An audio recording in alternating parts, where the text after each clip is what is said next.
This is where Todd said we had to stay when we came to Vegas. Yeah, we're in town for our wedding.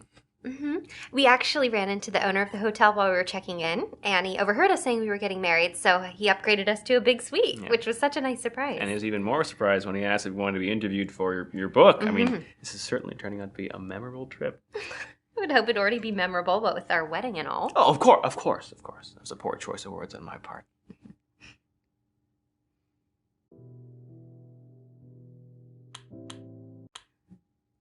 Oh, I mean, I love New York. We have the best sports teams, the best nightclubs, the best restaurants. It's such an incredible place to live. Even if I didn't have to live there for work, I don't think I could ever move. Yeah, I mean, there are just so many things you can only get in New York you can't get anywhere else. You should really visit if you haven't been before. There's this brony convention Todd goes to every year. I mean, even if we moved, he'd have to go back every year. No way he could miss it. It's all he talks about for a month leading up to it.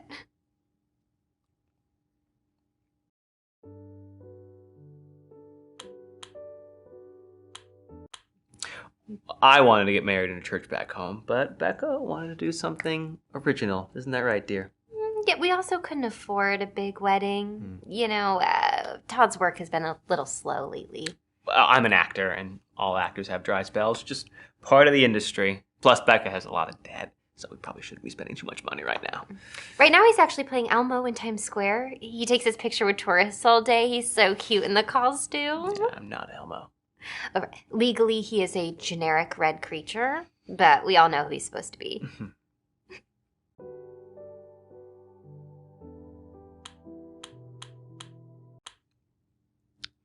It's a convention for My Little Pony fans. Yeah, it's not as bad as it sounds. I mean, lots of adults go.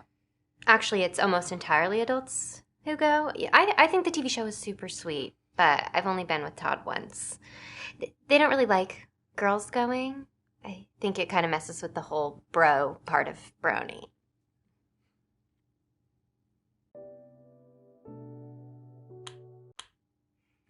I think street performer is more of an appropriate term. He's never done any sort of stage acting. But I do have some exciting things lined up, actually. I'm going to be in an upcoming film in New York. It's a role in an unpaid student film, but it's a great start.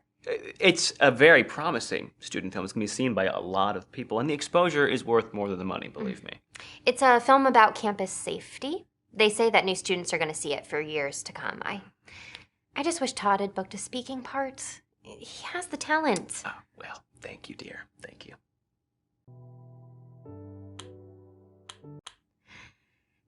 Yeah, I took out a lot of student loans.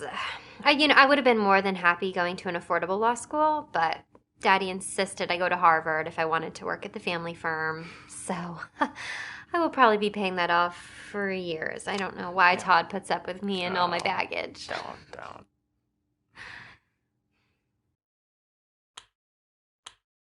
Todd's family is very religious, very devout. Well, I'm not as devout as the rest of them. Oh, no, you're just being modest. He's the only boyfriend I've ever had who insisted on keeping his virginity until we get married. I mean, how impressive is that? Oh, it's not that big of a deal. It's kind of a big deal. I've had to go over a year without it, Oh, so. We've been together for 2 years, dear. I checked someone off my list last year. We promised we wouldn't have to tell each other that. The baseball player. Oh. Yeah.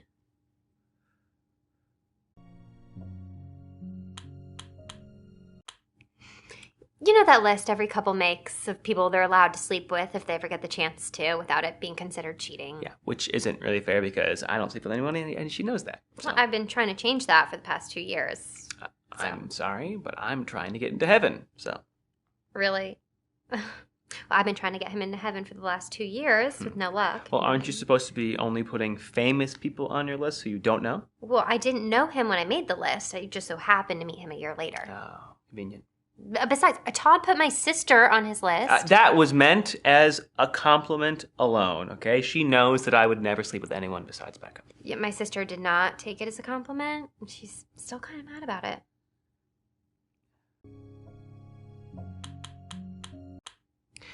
A Las Vegas wedding was her idea. I told her we could get married anywhere that she wanted. Vegas seemed perfect. It's affordable and it can double as a honeymoon. Oh, plus it has casinos. She loves those. Oh, and it has strip clubs. Todd loves those. He actually made a list of all the clubs he wants to see before we leave. It was just a list of places. And there's one club on the list, but it's places that I want to see from the outside. Todd grew up in a very religious household, so he can be a little embarrassed about these things. It's okay, sweetie. I've seen your list. It's perfectly normal for a man to want to see naked ladies.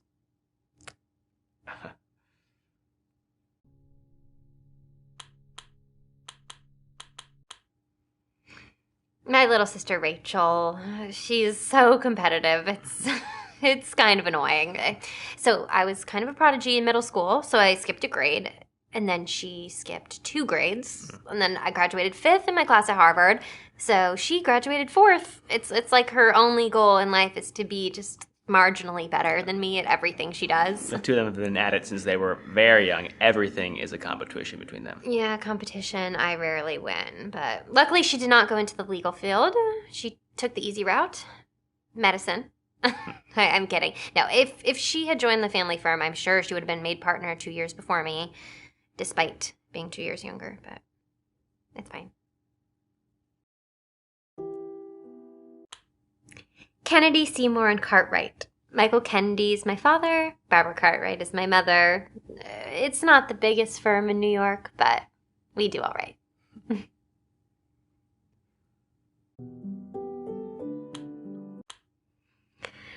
My father doesn't really like Todd.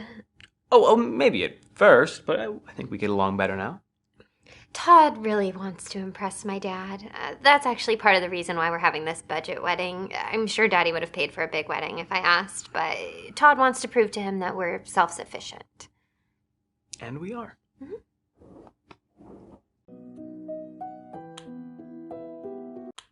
You know, my parents didn't get married until years after they'd already been legal partners. At that point, my mom had already a long list of clients, a really great reputation, so that's why she kept her own last name. Yeah, plus they would have had to change the name of the law firm. I mean, they had to print new business cards, order new signs. It would have been a big hassle, right? Mm-hmm. That's why I'm keeping my last name. So if everything goes according to plan right before my dad retires, I will get made partner at the firm. That way there will still be a Kennedy in the name. Also, Becca Boner just doesn't really have a great ring to it for a lawyer.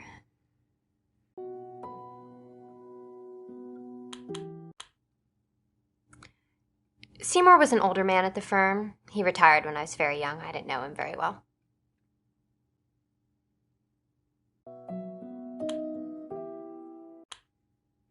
It doesn't bother me. If she wants to keep her own last name to help her career, I'm in full support. Todd's actually thinking about taking my last name. That way, if we ever adopt children, we won't have to explain why we have different last names. Yeah.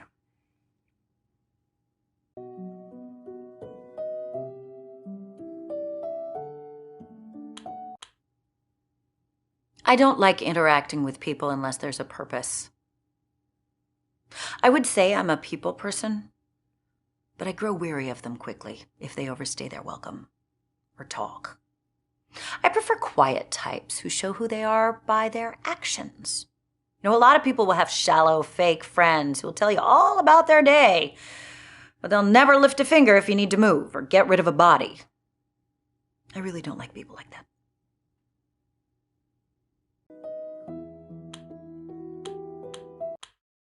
I'm not mad about it. My act has actually gotten a lot easier since I started working as an assistant and not the magician. I'll let you in on a little secret. The assistants are actually the ones who perform all the tricks in a magic act. The magician really is just there so that people have something to keep their eyes on. They're going to watch him, see if they can figure out the trick, see if he's doing anything sneaky. Everyone really just ignores the girls in the shiny outfits. But we're the ones making the tricks work. Now, magic is all about misdirection. The magician is the biggest misdirection of all.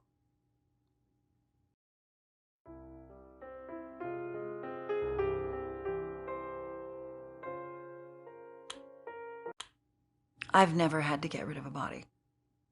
But if I did, I wouldn't be stupid about it. You know, everybody just tries to bury the body or throw it in a river with something heavy on it, trying to keep the cops from finding it. The cops are going to find the body. But if I was going to get rid of the body, I would throw it in the river with a bungee cord harness attached to it, and then I wouldn't attach the other end to anything. So when the cops found the body, as they're going to, they wouldn't assume it was murder. They would just assume it was someone stupid who deserved to die. I mean, people win Darwin Awards every day. Why not take advantage of it?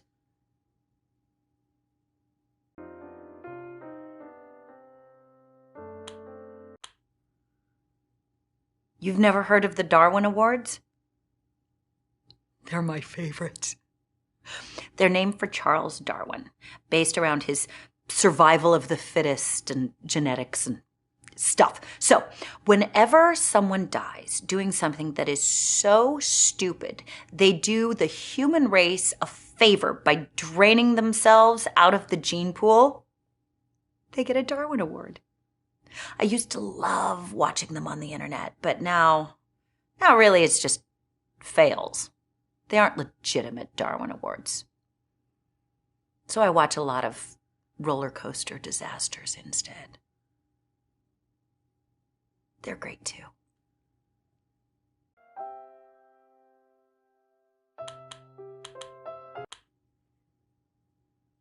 I don't particularly like any of the dating apps out there right now. They're all designed to let you chat with the person before you meet them. If you chat with the person before you meet them, then you find out how horrible they are and you don't want to meet them.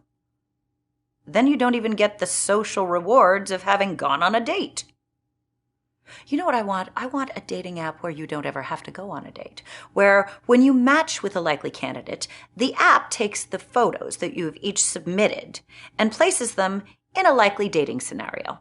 Then it returns the photo to you. You can put that photo on your social media platforms, and it looks like you've been on a date. And you've never had to go on a date. Everybody wins. You can get away with anything as long as someone's attention is focused on something else. That's the key to all of magic, half of life. Everyone knows it. Nobody cares. Back when I really was an assistant, I worked for a magician, the great Zambini. He based his signature trick on this very thing. See, we were part of a traveling carnival, and our stage was outdoors. At the beginning of the night, the back of the stage, a Zamboni was parked. It was the Zambini Zamboni. And he would tell the audience that at some point during the evening, he was going to make the Zamboni disappear and no one would notice. So about halfway through the evening, we would have this assistant come out that the audience had not yet seen. Her name was Kelly. She was particularly alluring. And the other assistants and I would help her up on top of a platform, and we would begin tying her up with scarves. We'd really take our time about it, make it very erotic. And Kelly would wiggle and pout and make these cute little squeaky gerbil noises. While this was happening, Zambini would pull out his keys and drive the Zamboni off stage. Then he'd run back. We would make Kelly disappear in a fairly standard trick, and when it was done, Zambini would be standing where the Zamboni was with his arms outstretched, like he had just accomplished the most amazing feat in the world. And the audience loved it. They would clap like it was the best thing ever. It was grotesquely sexist, but it worked. When you're starting out in this industry, you will take anything you can get. It was rough. I was on the road for 6 months. Before that, I was an assistant to a comedy magician. That was even worse. I'd still take that over any normal job. Oh, comedy magicians. Awful. None of it's real magic. It's all just jokes. I don't have any jokes in my act. Well, I have one, but I don't do it every night. I just save it for when I have a heckler.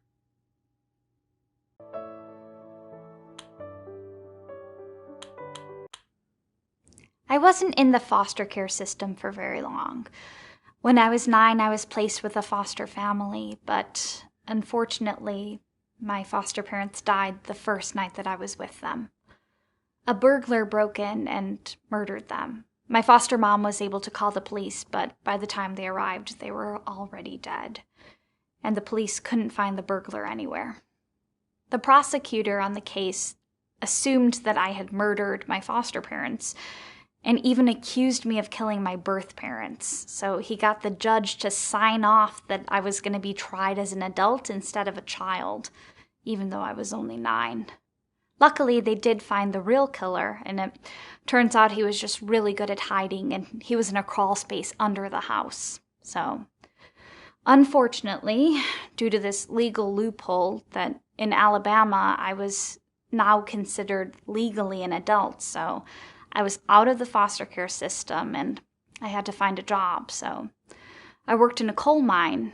It wasn't the work I wanted to be doing, but it paid something. And then when I was 18, I moved out of Alabama.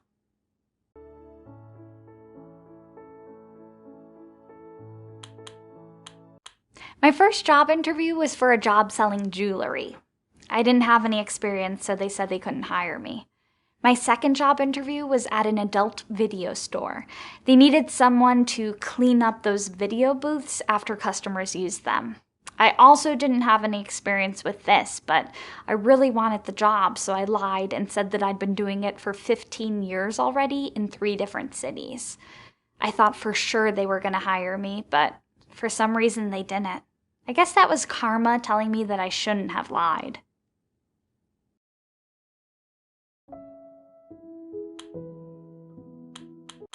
Ever since I was a little girl, I wanted to move to a big city. You know, one of those places that musicians write songs about? A place like Albuquerque. When I finally moved to Albuquerque, it exceeded my expectations. All the glitz, all the glamour, it was incredible. And the best part was the people were really nice. It was great. I'd probably still be there today if it weren't for the puppy incident.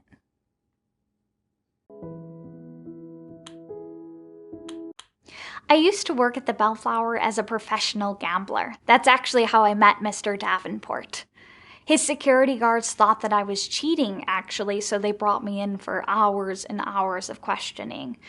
Thankfully, they looked through the security footage and saw that I was not cheating. They could have just kicked me out, but Mr. Davenport was so kind, and he actually put me in a room for a full week to make up for the trouble that had been caused. This is the nicest hotel I've ever been in.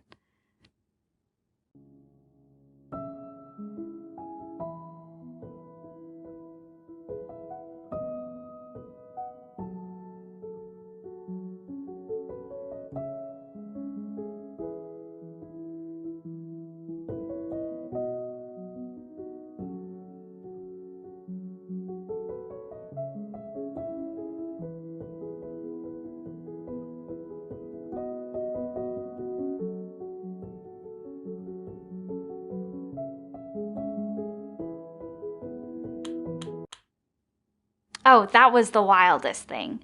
I actually ended up here in Vegas by accident, but while I was here, I figured I might as well try gambling. It turned out I was extremely bad at it, though, and I actually caught the eye of a wealthy man who asked me to be a professional gambler for him. So he would give me money to play craps, and then he would bet on me losing.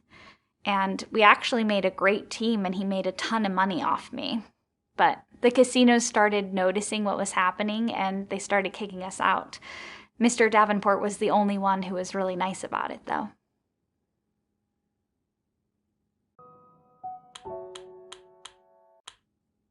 A little boy had lost his dog, and the entire community banded together to try to find it. Every business had some sort of poster in the window asking for people to find the dog, and I actually came across the dog, but unfortunately it was already dead, so I buried it.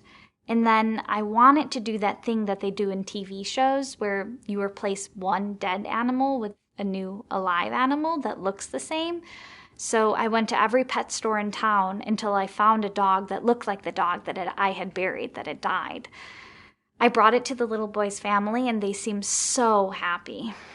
It was great, until about 2 weeks after that when I found out the truth. The little boy and his family weren't looking for a lost pet. Unfortunately, they were looking for a dog that had bitten the little boy. They wanted the dog to see if the dog had rabies.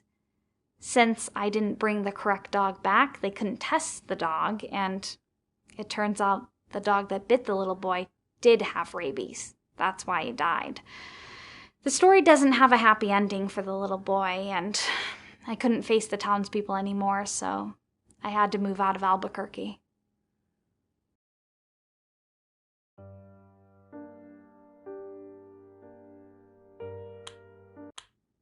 I didn't have much money saved up, so I had to hop onto a train like they do in the movies. Only it wasn't exactly like how they do it in the movies because there were no big empty cars with those open sides that you could just hop right onto. The best I could find was a small platform that stuck out from the train a couple of inches. I was able to put my feet on that, and then there was a handle that I could cling to. I figured that I could just stay like that for an hour and then I'd be across state lines, but unfortunately, the train picked up a lot of speed and I was stuck clinging onto the train up until Detroit.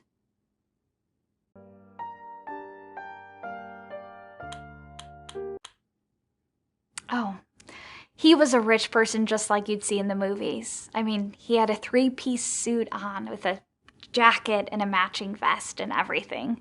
His car had a hood ornament on it, and he even had brown socks to match his brown shoes. I wouldn't know what to do with that kind of money. I think the first thing I might do would be to buy a monocle, though.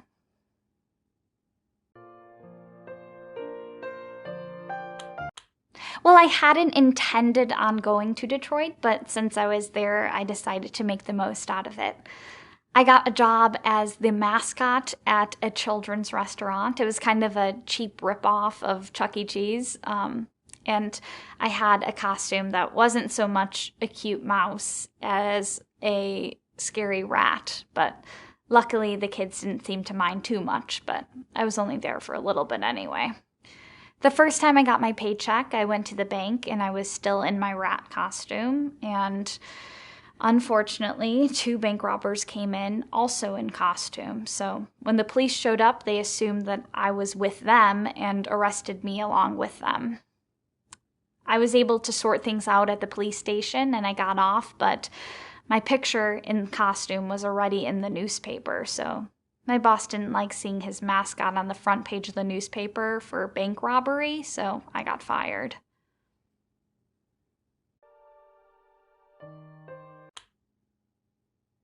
My Uncle Albert?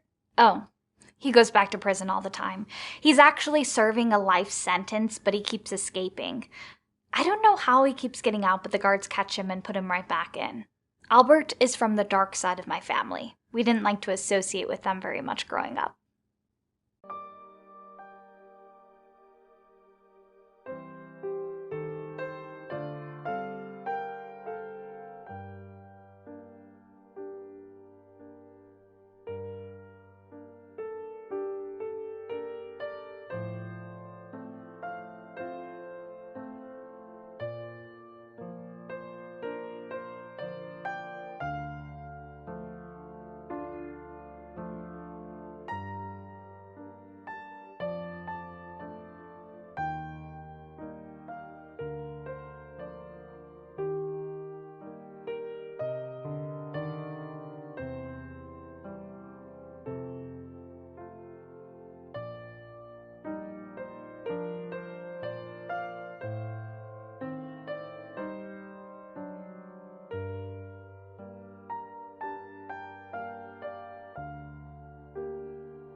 We were always a little bit ashamed to be related to Albert's side of the family, to be honest. I mean, I know that I'm not some great success or anything like that, but at least I'm trying to better myself. Albert's mom was a lawyer, and his dad was a member of Congress for over a decade. It's like they didn't even try to have honest jobs.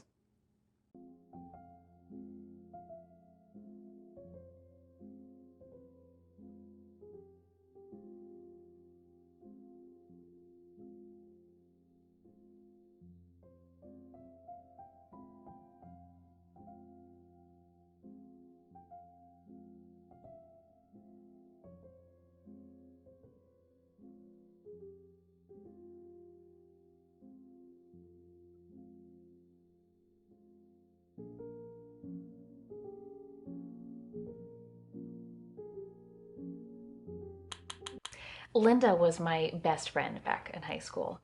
She was a bit of a troublemaker back then. To be honest, I was a bit of a rascal myself. It's true. Alice and Linda were big mischief makers. Now, it may seem hard to believe now, but Alice was quite the prankster in her teenage years. How come I've never heard about this before? Well, I am not very proud of some of the things I did, so I don't talk about them much. Can you tell me about one of them?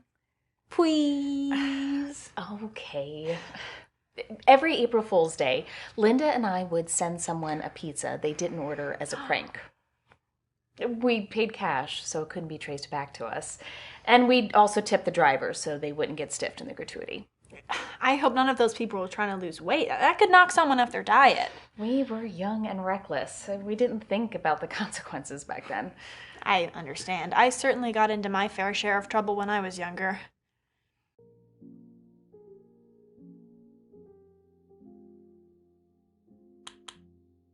Sarah used to only volunteer there once a month. She wanted to work more, but they didn't need the help. True, but when Sarah wants something, she finds a way to make it happen. While working there, I learned that a lot of the local homeless people were illiterate. She talked them into letting her use their facility to hold a literacy class once a week.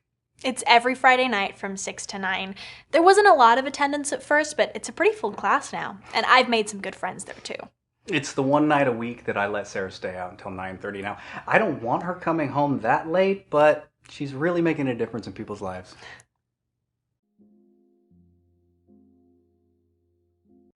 I've been helping out at the shelter for over a year now. I love working with the animals. We used to be part of the neighborhood pet patrol. Whenever anyone in our town lost a pet, we'd post flyers and work the phones until that family had their missing member back. I miss doing that. We used to be part of the pet patrol, but it's handled online now. I hear it's very efficient, but we don't have the internet in our house, so we're not part of it anymore.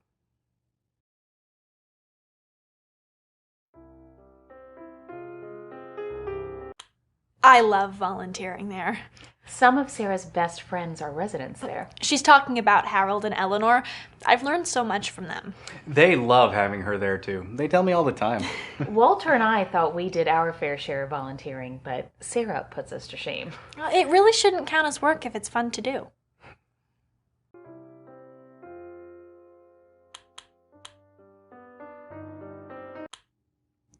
Oh, I'm not a student. I just responded to an ad on the internet. He actually dropped out of high school. I wanted to focus on my career. Yeah, I was actually working for a cell phone company at the time, and it was a great job. I was making good money, and I wanted to move up, but they downsized, and a lot of us lost our jobs. They laid off all the sign spinners at once, which was such a shame because Todd was so talented at it. Oh, We actually met when he was sign spinning on the corner at my apartment. He caught my eye right away.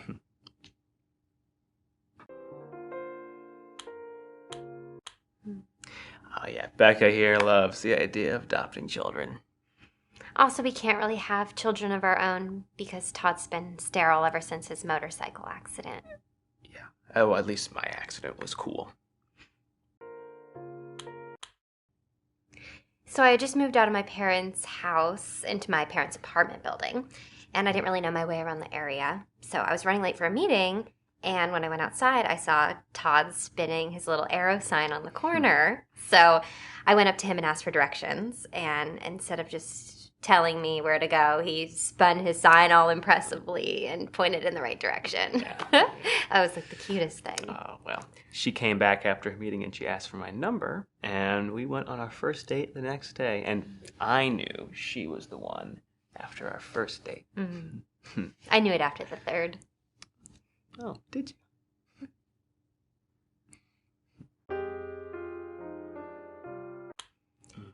His friend Greg jumped over a bunch of people on his motorcycle trying to make a viral video. So Todd and all these guys, they were laid down head to toe leading up to the ramp.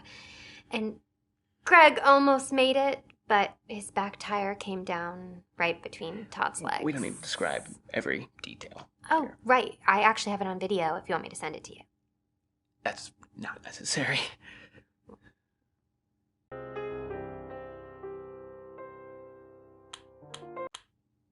We streamed The Notebook at my place. All my past boyfriends had refused to watch it with me. Todd not only agreed, but he cried multiple times while watching it. I knew right then if he ever proposed to me, I'd have to say yes.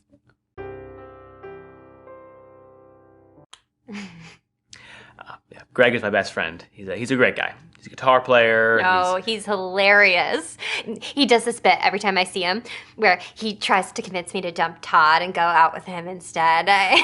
It's so funny. It sounds a little mean, but it's obviously a joke. He does it right in front of Todd. I promise you, it's very funny. Maybe you have to be there. It's not that funny. No, it's very funny. Not that funny.